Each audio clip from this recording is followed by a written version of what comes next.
बाप आए हैं तुम बच्चों को कुंभी पाक नरक से निकालने के लिए। तुम बच्चों ने बाप को निमंत्रण भी इसलिए दिया है। प्रश्न है, तुम बच्चे बहुत बड़े ते बड़े कारीगर हो, कैसे? तुम बच्चे बहुत बड़े ते बड़े कारीगर हो, कैसे? तुम्हारी कारीगरी क्या है? उत्तर है, हम बच्चे ऐसी कारीगरी करते हैं जो सारी दुनिया ही नई बन जाती है। उसके लिए हम कोई ईंट या तगारी आदि नहीं उठाते हैं, लेकिन याद की यात्रा से नई दुनिया बना देते हैं। हमें खुशी है कि हम नई दुनिया की कारीगरी कर रहे हैं। हम ही फिर ऐसे स्वर्ग के मालिक बनेंगे। ओम शांति। मीठे मीठे रूहानी बच्चों प्रति रूहानी बाप समझाते हैं, तुम जब अपने अपने गांव से निकलते हो तो यह बुद्धि में रहता है कि हम जाते हैं शिव बाबा की पाठशाला में। ऐसे नहीं कि कोई साधु संत आदि का दर्शन करने व शास्त्र आदि सुनने आते हो। तुम जानते हो हम जाते हैं शिव बाबा के पास। दुनिया के मनुष्य तो समझते हैं शिव ऊपर में रहते हैं। वह जब याद करते हैं तो आंखें खोलकर नहीं बैठते, वह आंख बंद कर ध्यान में बैठते हैं। शिवलिंग जो देखा हुआ होता है, बल शिव के मंदिर में जाएंगे तो भी शिव को याद करेंगे तो ऊपर में देखेंगे वह मंदिर याद आएगा। कई फिर आंखें बंद कर बैठते हैं, समझते हैं दृष्टि कहाँ भी नाम रूप में अगर जाएगी तो हमारी साधना टूट जाएगी। अभी तुम बच्चे जानते हो, हम भल शिव बाबा को याद करते थे, कोई श्री कृष्ण को याद करते, कोई राम को याद करते, कोई अपने गुरु को याद करते। गुरु का भी छोटा लॉकेट बनाकर पहनते हैं। गीता का भी इतना छोटा लॉकेट बनाकर पहनते हैं। भक्ति मार्ग में तो सब ऐसे ही हैं, घर बैठे भी याद करते हैं, याद में यात्रा करने भी जाते हैं। चित्र तो घर में रखकर पूजा कर सकते हैं, परंतु यह भी भक्ति की रस्म पड़ी हुई है। जन्म जन्मांतर यात्राओं पर जाते हैं, चारों धाम की यात्रा करते हैं। चार धाम क्यों कहते हैं? वेस्ट, ईस्ट, नॉर्थ, साउथ, चारों का चक्र लगाते हैं। भक्ति मार्ग जब शुरू होता है तो पहले एक की भक्ति की जाती है, उसको कहा जाता है अव्यभिचारी भक्ति। सतो प्रधान थे, अभी तो इस समय है तमो प्रधान। भक्ति भी व्यभिचारी अनेकों को याद करते रहते हैं। तमो प्रधान 5 तत्वों का बना हुआ शरीर, उनको भी पूजते हैं, तो गोया तमो प्रधान भूतों की पूजा करते हैं। परंतु इन बातों को कोई समझते थोड़े ही है। भले यहाँ बैठे हैं, परंतु बुद्धि योग कहाँ भटकता रहता है। यहाँ तो तुम बच्चों को आंखें बंद कर शिव बाबा को याद नहीं करना है। जानते हो बाप बहुत बहुत दूरदेश का रहने वाला है। वह आकर बच्चों को श्रीमत देते हैं। श्रीमत पर चलने से ही श्रेष्ठ देवता बनेंगे। देवताओं की सारी राजधानी स्थापन हो रही है। तुम यहाँ बैठे अपना देवी देवताओं का राज्य स्थापन करते हो। पहले तुमको पता थोड़े ही था वह कैसे स्थापन होता है। अभी जानते हो बाबा हमारा बाप भी है, टीचर बनकर पढ़ाते हैं और फिर साथ भी ले जाएंगे, सद्गति करेंगे। गुरु लोग किसकी सद्गति नहीं करते हैं। यह तुमको समझाया जाता है यह एक ही बाप टीचर सद्गुरु है। बाप से वर्षा मिलता है, सतगुरु पुरानी दुनिया से नई दुनिया में ले जाएंगे। इन सब बातों को बूढ़ी बूढ़ी माताएं तो समझ ना सके। उन्हों के लिए मुख्य बात है अपने को आत्मा समझ शिव बाबा को याद करना है। हम शिव बाबा के बच्चे हैं, हमको बाबा स्वर्ग का वर्षा देंगे। बूढ़ी माताओं को फिर ऐसे ऐसे तोतली भाषा में बैठ समझाना चाहिए। यह तो हर एक आत्मा का हक है बाप से वर्षा लेना। मौत तो सामने खड़ा है। पुरानी दुनिया तो फिर जरूर नई बनती है, नई से पुरानी। घर को बनने में कितने थोड़े मास लगते हैं, फिर पुराना होने में 100 वर्ष लग जाते हैं। अभी तुम बच्चे जानते हो यह पुरानी दुनिया अब खलास होनी है। यह लड़ाई जो अब लगती है वह फिर 5000 वर्ष के बाद लगेगी। यह सब बातें बुढ़ियाएं तो समझ ना सकी, जैसे ब्राह्मणियों का काम है उन्हों को समझाना। उनके लिए तो एक अक्षर ही काफ़ी है। अपने को आत्मा समझ बाप को याद करो। तुम आत्मा परमधाम में रहने वाली हो, फिर यहाँ शरीर लेकर पाठ बजाती हो। आत्मा यहाँ दुख और सुख का पाठ बजाती है। मूल बात बाप कहते हैं मुझे याद करो और सुख धाम को याद करो।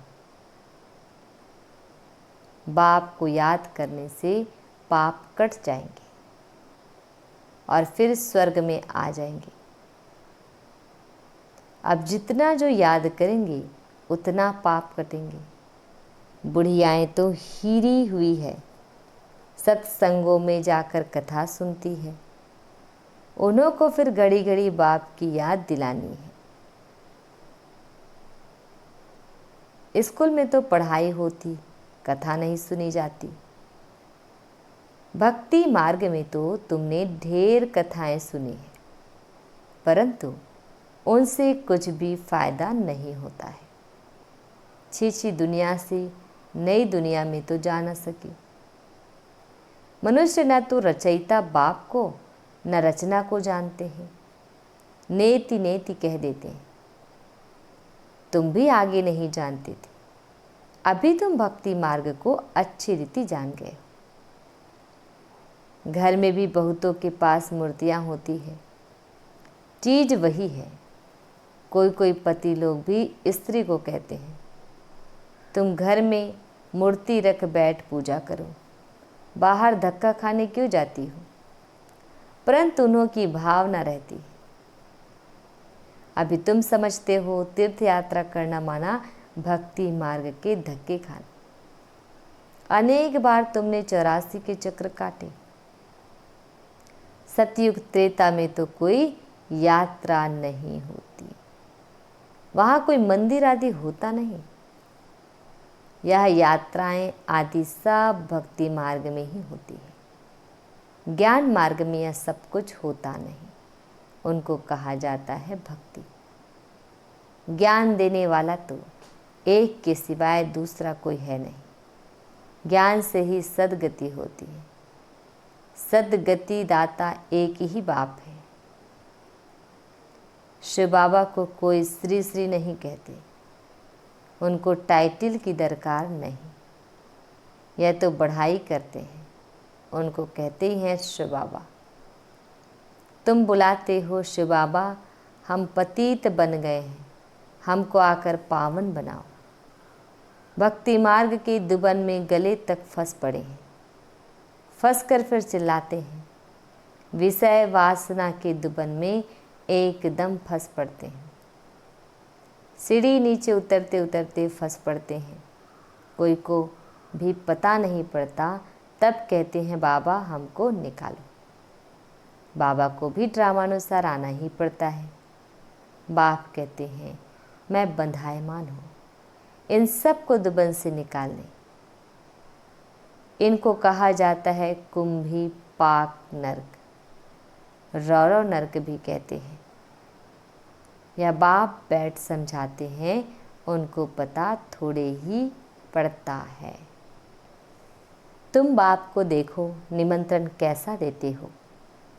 निमंत्रण तो कोई शादी मुरादी आदि पर दिया जाता है। तुम कहते हो हे पतित पावन बाबा, इस पतित दुनिया रावण की पुरानी दुनिया में आओ। हम गले तक इसमें फंसे हुए हैं, सिवाय बाप के तो और तो कोई निकाल ना सके। कहते भी हैं दूर देश का रहने वाला शिव बाबा, यह रावण का देश है। सबकी आत्मा तमो प्रधान हो गई है, इसलिए बुलाते भी हैं कि आकर पावन बनाओ। पतित पावन सीताराम ऐसे गाते चिल्लाते हैं। ऐसे नहीं कि वह पवित्र रहते हैं।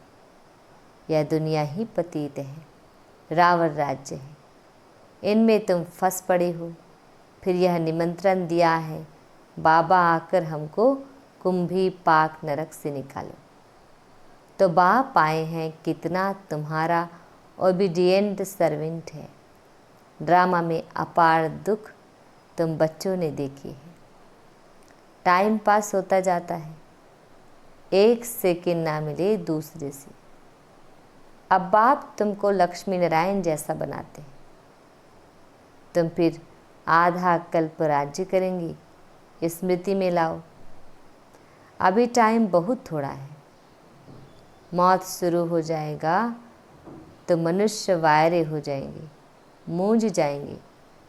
थोड़े समय में क्या हो जाएगा, कई तो ठका सुनकर भी हार्ट फेल हो जाएंगे, मरेंगे ऐसे जो बात मत पूछो। देखो ढेर बूढ़ी माताएं आई हैं, बेचारी कुछ भी समझ ना सके।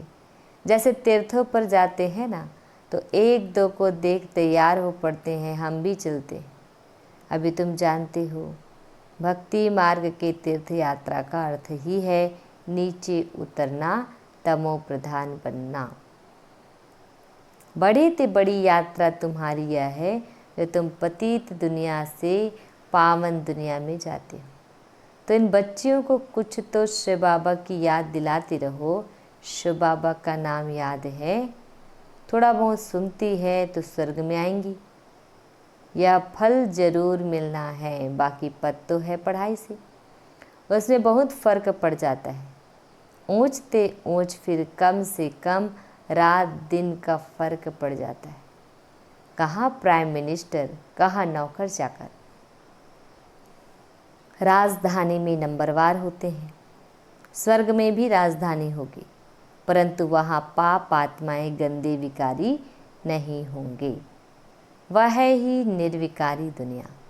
तुम कहेंगे हम यह लक्ष्मी नारायण जरूर बनेंगे।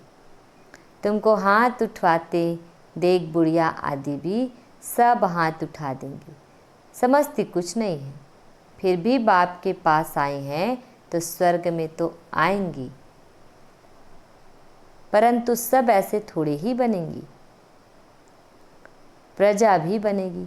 बाप कहते हैं मैं गरीब नवाज हूँ, तो बाबा गरीबों को देख खुश होते हैं। भल कितने भी बड़े ते बड़े शाहूकार पदमपति है, उनसे भी यह ऊंच पद पाएंगे 21 जन्मों के लिए। यह भी अच्छा है, बुढ़िया जब आती हैं तो बाप को खुशी होती है। फिर भी श्री कृष्णपुरी में तो जाएंगी ना। यह है रावणपुरी। जो अच्छी रीति पढ़ेंगे तो श्री कृष्ण को भी गोद में झुलाएंगे। प्रजा थोड़ी ही अंदर आ सकेगी, वह तो कभी करके दीदार करेगी। जैसे पोप दीदार कराते हैं, खिड़की से लाखों आकर इकट्ठे होते हैं दर्शन करने, परंतु उनका हम क्या दीदार करेंगे। एवर पावन तो एक ही बाप है जो तुमको आकर पावन बनाते हैं, सारे विश्व को सतो प्रधान बनाते हैं। वहाँ यहाँ 5 भूत रहेंगी नहीं, 5 तत्व भी सतो प्रधान बन जाते हैं, तुम्हारे गुलाम बन जाते हैं। कभी भी ऐसी गर्मी नहीं होगी जो नुकसान हो जाए। 5 तत्व भी कायदे अनुसार चलते हैं, अकाली मृत्यु नहीं होती। अभी तुम स्वर्ग में चलते हो तो नरक से बुद्धि योग निकाल लेना चाहिए। जैसे नया मकान बनाते हैं तो पुराने से बुद्धि हट जाती है, बुद्धि नए में चली जाती है। यह फिर है बेहद की बात। नई दुनिया की स्थापना हो रही है, पुराने का विनाश होना है। तुम हो नई दुनिया स्वर्ग बनाने वाले। तुम बहुत अच्छे कारीगर हो, अपने लिए स्वर्ग बना रहे हो। कितने बड़े अच्छे कारीगर हो, याद की यात्रा से नई दुनिया स्वर्ग बनाते हो। थोड़ा भी याद करो तो स्वर्ग में आ जाएंगे। तुम गुप्त वेश में अपना स्वर्ग बना रहे हो। जानते हो हम इस शरीर को छोड़ फिर जाकर स्वर्ग में निवास करेंगे, तो ऐसे बेहद के बाप को भूलना नहीं चाहिए।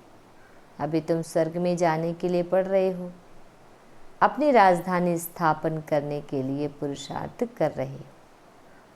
यह रावण की राजधानी खलास हो जानी है तो अंदर में कितनी खुशी होनी चाहिए। हमने यह स्वर्ग तो अनेक बार बनाया है, राजाएं ली फिर गंवाई हैं। यह भी याद करो तो बहुत अच्छा। हम स्वर्ग के मालिक थे, बाप ने हमको ऐसा बनाया था। बाप को याद करो तो तुम्हारे पाप भस्म होंगे।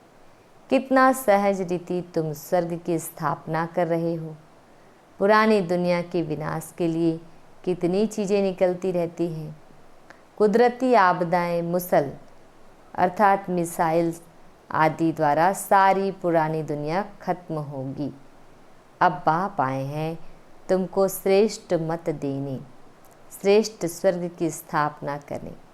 अनेक बार तुमने यह स्थापना की है तो बुद्धि में याद रखना चाहिए। अनेक बार राज्य लिया फिर गंवाया है। यह बुद्धि में चलता रहे और 1-2 को भी यह बातें सुनाओ। दुनियावी बातों में समय नहीं गंवाना चाहिए। बाप को याद करो, स्वदर्शन चक्रधारी बनो। यहाँ बच्चों को अच्छी रीति सुनकर फिर बहुत उगारना है, सिमरन करना है। बाबा ने क्या सुनाया, शिव बाबा और वर्षे को तो जरूर याद करना चाहिए। बाप हथेली पर बहिश्त ले आए हैं, पवित्र भी बनना है। पवित्र नहीं बनेंगे तो सजा खानी पड़ेगी, पद भी बहुत छोटा पालेंगे। स्वर्ग में उच्च पद पाना है तो अच्छी रीति धारणा करो। बाप रास्ता तो बहुत सहज बताते हैं। अच्छा मीठे प्यारे बाबा, हम बच्चों को विश कर रहे हैं। मीठे मीठे शिकिल दे बच्चों प्रति माता पिता बाप दादा का याद प्यार और गुड मॉर्निंग। रूहानी बाप की रूहानी बच्चों को नमस्ते। हम रूहानी बच्चों की रूहानी माता पिता बाप दादाजी को याद प्यार गुड मॉर्निंग और नमस्ते नमस्ते नमस्ते। शुक्रिया मीठे प्यारे बाबा, आपका लाख लाख शुक्रिया। आज हम बच्चों को धारण करना है। फर्स्ट पॉइंट है, बाप जो सुनाते हैं उसे अच्छी तरह सुनकर फिर उगारना है। दुनियावी बातों में अपना समय नहीं गंवाना है। सेकंड पॉइंट है, बाप की याद में आंखें बंद करके नहीं बैठना है। श्री कृष्ण की राजधानी में आने के लिए पढ़ाई अच्छी रीति पढ़नी है। वरदान, मन बुद्धि को झमेलों से किनारे कर मिलन मेला मनाने वाले झमेला मुक्त भव। मन बुद्धि को झमेलों से किनारे कर मिलन मेला मनाने वाले झमेला मुक्त भव। डिटेल है। कई बच्चे सोचते हैं यह झमेला पूरा होगा तो हमारी अवस्था वह सेवा अच्छी हो जाएगी। लेकिन झमेले पहाड़ के समान है। पहाड़ नहीं हटेगा, लेकिन जहाँ झमेला हो वहाँ अपने मन बुद्धि को किनारे कर लो, या उड़ती कला से झमेले के पहाड़ के ऊपर चले जाओ, तो पहाड़ भी आपको सहज अनुभव होगा। झमेलों की दुनिया में झमेले तो आएंगे ही। आप मुक्त रहो तो मिलन मेला मना सकेंगे। स्लोगन। इस बेहद नाटक में हीरो पार्ट बजाने वाले ही हीरो पार्टधारी हैं। इस बेहद नाटक में हीरो पार्ट बजाने वाले ही हीरो पार्टधारी हैं। ओम शांति।